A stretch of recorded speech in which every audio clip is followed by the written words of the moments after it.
fantasma da Casa Branca chamado Jeffrey Epstein, no notório, enfim, financista lá de Wall Street, já morto em condições altamente questionáveis e sombrias, associados à alta casta aí das elites globais e pego aí no centro de um dos maiores casos de pedofilia e exploração sexual dos últimos anos. Mas, pelo visto, esse fantasma segue assombrando Donald Trump, em algum grau, o presidente americano, né? Até porque vários e-mails publicados pelo Congresso dos Estados Unidos alegam que o presidente americano sabia das condutas de Jeffrey Epstein.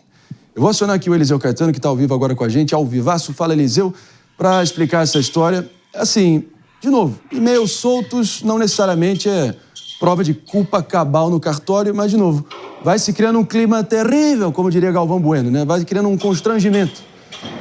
Qual é a sensação por aí? Bom dia.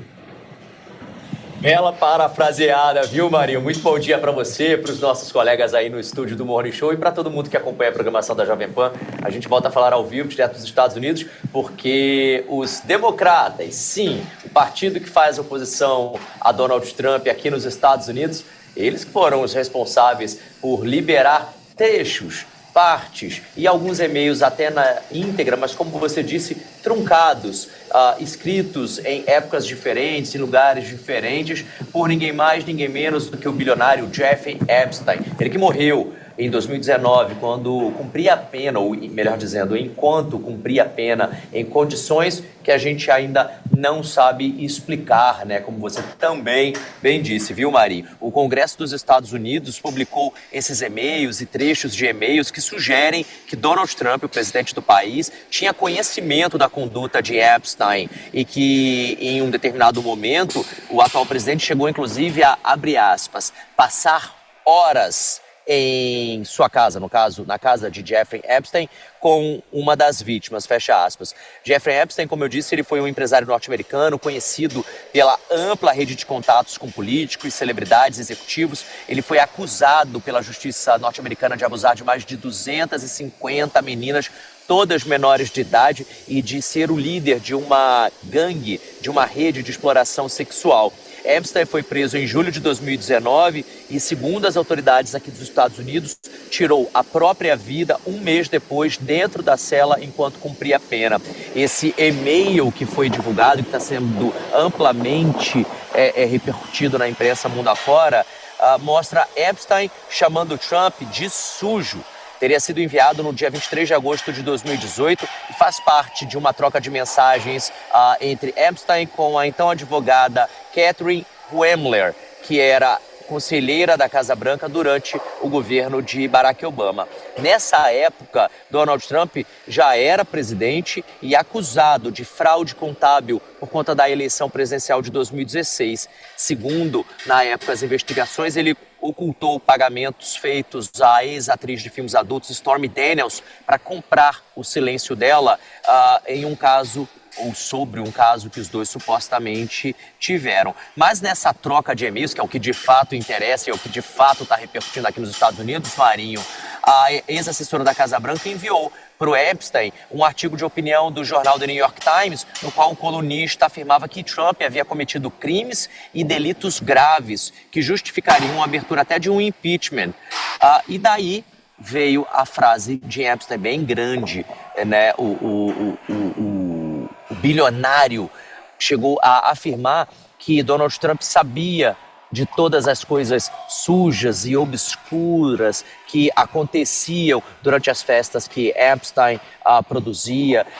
Num determinado trecho, inclusive, Epstein chegou a dizer, olha, Donald Trump é meu amigo, ele inclusive passou aqui algumas horas com uma das meninas que depois foi arrolada ao processo com uma das supostas vítimas de abuso sexual por parte dessa rede de exploração sexual que o bilionário supostamente comandava.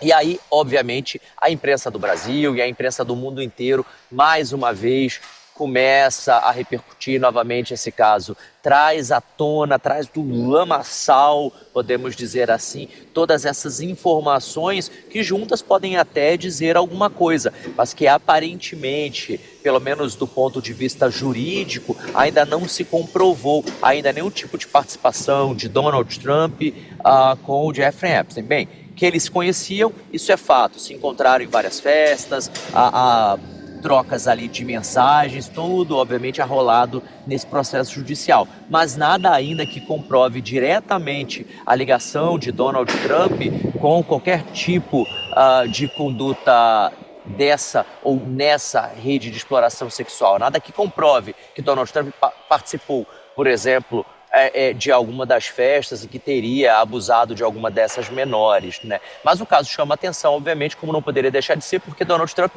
é presidente dos Estados Unidos e há uma expectativa muito grande de que ele volte a falar sobre esse assunto aqui para a imprensa. Hoje ele tem uma agenda extensa na Casa Branca, na capital americana, Washington DC. Claro, nós vamos acompanhar aqui ao longo da programação da Jovem Pan. Mas, basicamente, é isso, Marinho. Jeffrey Epstein, nesse e-mail, disse que o seguinte: eu sei o quão sujo Donald Trump é. Esse é o trecho que, sem sombra de dúvidas, mais repercute na manhã desta quinta-feira aqui nos Estados Unidos. Eu volto com você no estúdio. Eliseu Caetano, história cabeluda para dizer o mínimo. Obrigado demais pela presença. Já vou acionando a bancada aqui. Josias, é aquilo, né? E-mails soltos, isolados de um notório manipulador, né? Claro que ele acabou querendo arrastar muitos titãs com ele, mas ele acabou, enfim, isolado ali nos momentos derradeiros dele, acabou, enfim, de acordo com as versões oficiais, se suicidando. Agora, você pode ter certeza que tem um contingente ali muito, mas muito sólido no povo americano, eu vou dizer de 10% a 15%, que adoram, que vivem por uma bela teoria da conspiração. E geralmente eles votam com os republicanos, só a galera antissistema até o último fio de cabelo.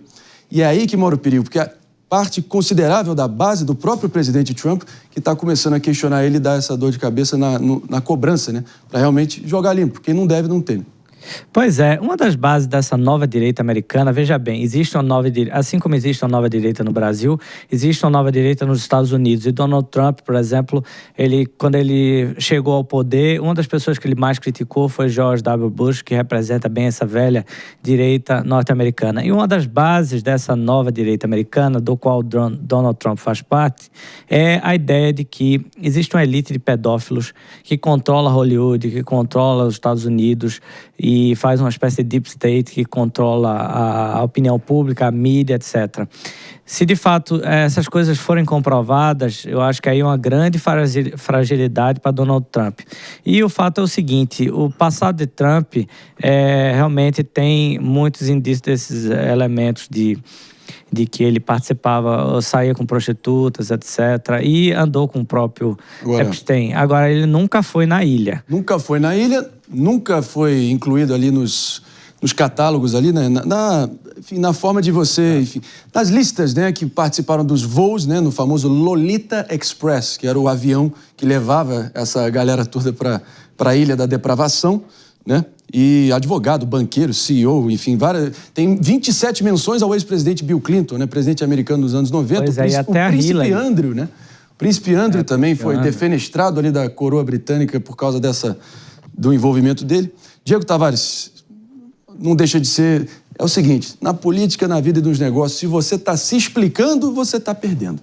Exatamente, Marinho. Na guerra de narrativas, você tem que ser aquele que pauta, não o pautado. E certamente Donald Trump, nesse episódio, está sendo pautado e muito pautado. Trump perdeu 24 pontos de aprovação de janeiro para cá e esse capítulo certamente também terá impacto. Isso teve reflexos eleitorais já palpáveis, a exemplo da derrota que ele sofreu em Nova York, uma das principais cidades, onde o prefeito eleito é praticamente um anti-Trump, a despeito de não poder ser candidato à presidência pela legislação norte-americana. Mas o fato é que talvez Trump não esteja tão preocupado com a questão eleitoral, já visto que ele não pode ser candidato a uma nova reeleição, e mais preocupado com o seu legado em torno da paz pelo mundo, da possibilidade de ser premiado com o Nobel da Paz. Mas é mais um capítulo que certamente vai causar prejuízos ao presidente norte-americano.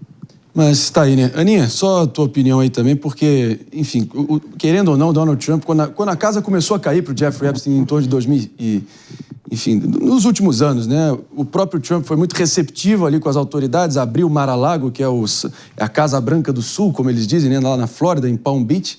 Ele também baniu o próprio Jeffrey Epstein de acessar as dependências de Mar-a-Lago depois de uma acusação séria de um assédio do Jeffrey Epstein a uma funcionária da mega propriedade ali costeira do próprio Trump. Então, enfim, são dados aí que